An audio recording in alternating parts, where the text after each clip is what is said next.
Bonding time, family bonding time. Guys, may na-discover nga kaming cafe restaurant dito sa bordering ng Angono, Binangonan. Ang pangalan ay Cafe Gia. It's within Eastridge subdivision in one of the gates. What drew me to them, ang babait ng mga staff, napaka-accommodating nila.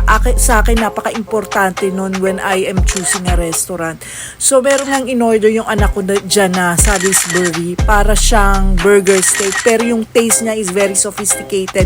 It's not like yung usual na burger steak na natitikman natin. I think Angus beef yung ginamit nila. So maganda yung quality talaga. Yung pizza, I like the pizza also. Gusto ko yung cheese, very stretchy yung cheese nila. It melts in the mouth. So yun guys, try nyo tong restaurant na to, Cafe Gia. But number one sa akin yung service. Mababait yung mga staff nila. Good job.